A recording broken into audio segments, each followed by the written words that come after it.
All right, skipping over to netball now, and the 2023 edition of the Netball World Cup got underway on Friday with all 16 teams in action. The Sunshine Girls became the first team to hit the century mark, spanking Asian champions Sri Lanka 105-25. This was only the 14th time in the tournament's history a team scored over 100 goals in a single game. Captain Janelle Fowler scored 42 goals, while Romelda Aiken-George, who started the game, notched 33 from 34 attempts. While the Jamaicans were impressive, Trinidad and Tobago were outplayed 76-27 by defending champions New Zealand, while Barbados were hammered 90-29 by England. Let's now have a chat with Carole Beckford as we look back at the impressive showing by the Sunshine Girls. Good afternoon. Hi, good afternoon. Hello, everybody. All right, so I have to give it to you. You were right. The girls were able to bounce back, and they did so in brilliant style. Oh, absolutely. And I think Connie used up the team in a few combinations because as it hit tomorrow, for example, with likely Wales, and then certainly by fifth place South Africa, things will get a little more testy. So I think she tried every possible combination, or most of them at least, where, especially the circles. So while the Jamaica team scored the highest number of goals, which was probably followed by England, and then Australia and New Zealand, Malawi, which is never a team that we should sleep on, from always, has always shown great promise in the tournament. Yeah. I at the risk of sounding that I need more, I saw some gaps in the Jamaica's play. Our backline was vulnerable at times, and there were a few unforced errors in the middle, which is where our issues have been in times when we lose. And so we have to be careful. We have to protect our ball, and we can't allow the shooters to escape from us. Our defensive team needs to be a little tighter, because I have no doubt that once the game gets into the next round, that we're going to have to secure every single ball for every single play. Yes, and Carole, I was looking at the match very closely, listening to the commentators, and one of the commentator, she spoke about the 89% shooting accuracy from Jamaica. But she made this point, and I'd love to hear your insight on it. She was saying that to be playing against a team like Sri Lanka, she expected their shooting accuracy to be in the 90s. What do you make of that comment? No, I think she's correct based on the expectation that they have of Jamaica. But when you play a team, you're ranked first and you play a ninth place, you have to make an effort to try your combination. That was very clear. I mean, Romelda, even though she's an excellent shooter, is not her starting shooter. And I think as it got down to the game, like Shamira Sterling played out at goal defense, for example, and she's normally the goalkeeper, where Natanya would have played on the outside. So I think, to be fair, 89% is not bad, considering that it was the opening game. The day after you became the news for the wrong reason, for example. So despite all of that, I think, and then scoring 105 goals, I mean, you could see the pressure being put on the team in the last 4 minutes, where they literally rushed to get to, not necessarily to score the amount of goals, but put on the pressure in the attacking end, and they had interceptions. Because when you think about it seriously, Sri Lanka really had absolutely no chance. But the mistakes that we make, or that we made in game one, we can't make them going forward. Yes, and Janelle Fowler, she was amazing today, 42 from 43, and she only played for 30 minutes, and they talked about that in the post-match conference as well. 42 from 43 in 30 minutes. And remember, she's coming off down on the league where 3 of them were in the finals, and 8 of them have been playing. So they have a tremendous amount of experience Because when you look at the reviews and so coming into the tournament, or the previews, sorry, Jamaica possibly has the most conversation going on around them. But the girls needed to bond together and all of that stuff. And Shamira even spoke about it at the end. And Latanya spoke about it. It's important that the connections we made, the passes. I mean, when you look at, for example, Romelda is a defensive attacker where she comes up to defend while Janelle will probably stay back. But when Janelle returned in the last quarter, she was also playing up. In other words, it's almost like you drift to defend and you drift back to attack. And that is considered because Jamaica's movement have never always been that fluid. And I'm impressed with what I've seen. And I anticipate they'll add some more pressure to the Wales team tomorrow. Yes. Any comments on the number of turnovers? You know, they definitely want to reduce that number as they continue along the tournament. Oh, yeah. 17 turnovers to Sri Lanka, 59. That's way too much.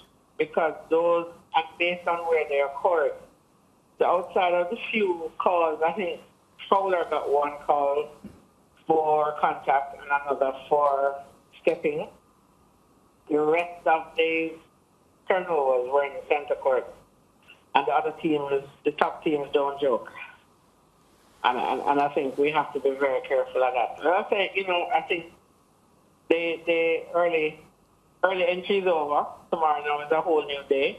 And I think the girls are focused based on what I've seen. And even in their interviews at different locations, they have said, listen, we're here on a mission, and we're taking it seriously, so we're going forward with that. Yeah, and Carol, I know you're here to talk about Jamaica, but you've been looking at the competition as well from the outside. Our Caribbean sisters, Trinidad and Tobago and Barbados, not having the best opening day, but what did you make of their opening performances, both countries? They're scoring on the 30 goals in an hour. I don't think Trinidad and Tobago was very patient. They were trying to play New Zealand there. After they got up and watched that game. England had a comprehensive mauling of Barbados. And don't forget, England scored 90 goals. Don't take that lightly. England has a way to just get better with each game. But Barbados and Trinidad and Tobago have to be more patient. They must play at their own pace, ensure that the ball is connected by the player, and don't try to rush. Because New Zealand and Australia has a zone thing in the middle that they use, that they cut off the passes that can't escape from one end to the next. And you just have to get into the spaces to defeat them. And it doesn't necessarily mean just release the ball within the time frame of the 3 seconds, but you can't play at their rate. So if you score every time you're a centre back, aim at that and then try to steal a few. They're not going to get over the hump for this World Tournament, but you just have to exercise patience. Yeah, well, Carol, as usual, it has been a pleasure chatting with you. The Sunshine Girls have given us a lot to smile about, and we look forward to see them in action in their next fixture. Thank you again so much. In one of the South Africa papers, it said because it's cold in Cape Town, they said Jamaica brought sunshine to Cape Town.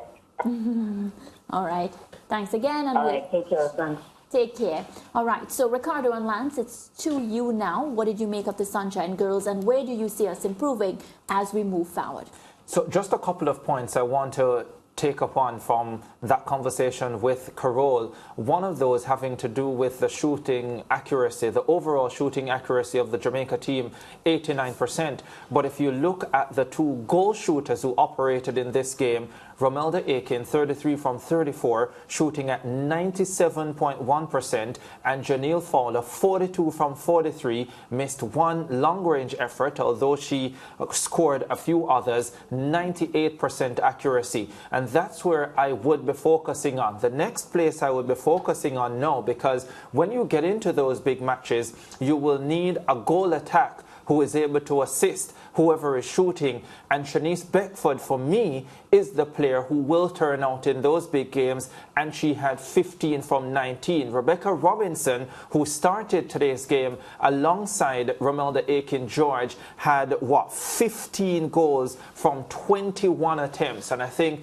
if you look at it, you'll see that the shooting percentage was affected more by the goal attacks, and especially Rebecca Robinson, because she missed all of 6 attempts. Beckford missed 4. Would love to see her clean that up, because I think she is the one that will be the go-to in the big matches. And then both Aiken-George and the great Janelle Fowler were very good. So that's not an area that I would necessarily be too concerned about, even though the overall percentage was 89.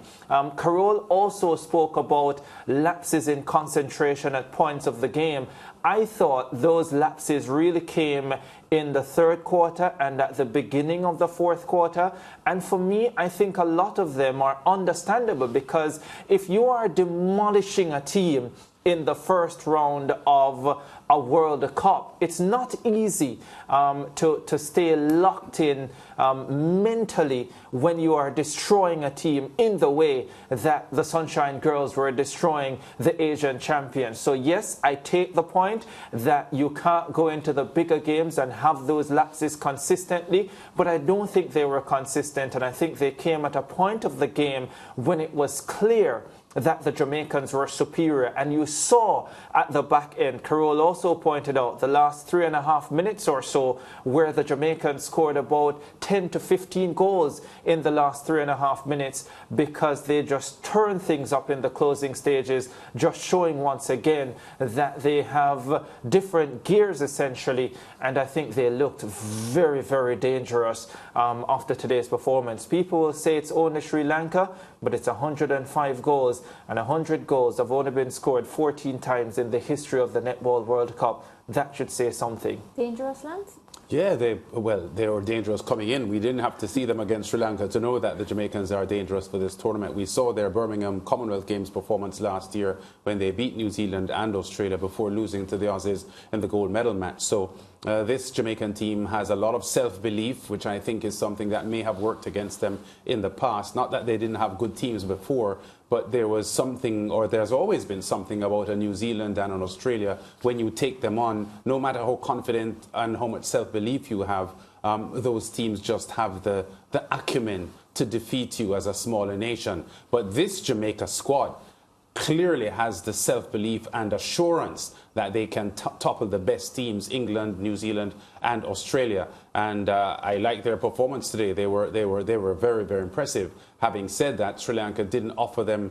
the kind of challenge that will test them in the way that they will have to be tested to win the championship. So, you know, at the end of the day, it's going to be the New Zealands and the Australians and the England performances that you'll have to judge this Jamaican team on. Yeah, and Rick, I want you to comment, though, on Trinidad and Barbados before we go, because you were the lead commentator, of course, doing a lot of work during the Netball World Cup qualifiers. You had the opportunity to chat with Shaquanda Noel Green, you know, all the players, as well as Faye Agard and company. So I think you would be the best person to just a quick comment. Yeah, so just quickly on something that Lance said about the Sunshine Girls. Part of the reason they have the confidence now, Lance, for me, one, this unit is significantly fitter than units in the past. So in the past, you'll see Jamaican teams play a good half of netball or 3 quality quarters of netball and then fade away in the final quarter. This team knows that they can go the distance against anybody in the world,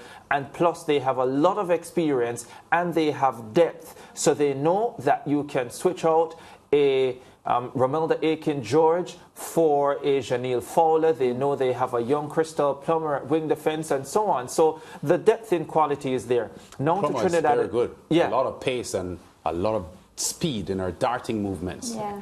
And a lot of aggressive play. She was cautioned at one stage in today's match as well, and then she just kept going. To Trinidad and Tobago and Barbados, Lance and George, the Bajan Gems, Lance and Mariah. Go ahead. The Bajan Gems lacked cohesiveness for me. They have brought in the Corbin sisters, who are two very good players, but at times I was wondering if I was watching the Corbin sisters against England as opposed to Barbados against England. And that for me was a concern early in the match. And I'm not saying it was deliberate, but I think they're so accustomed to playing with each other, and they know each other, and they're newly integrated in the Barbados setup, that a lot of times, especially early in the match, the rest of the team wasn't being allowed to be involved in as much as they should have been. Yeah, which is the reason why I asked Carmita Duglin last week, why didn't Sasha and Kadeen Corbin play in the CAC games? Because I would have thought that as new recruits to the Barbados setup, appearing for Barbados in the CAC games just weeks before the World Tournament would have been an ideal opportunity for them to get the feel of the Barbados team. So I just thought that the Corbin should have played CAC basketball for Barbados in preparation for Cape Town. I agree with you, Lance. And can I tell you something, Lance? I am not sure that the Barbados president does not think so either. Judging from her answer, I felt so, because she said it was the coach's decision, wasn't it? There you go. Yeah. All right, team. We're up on a break, but you don't go anywhere. We're coming right back, and we still have a lot more to talk about. Break time.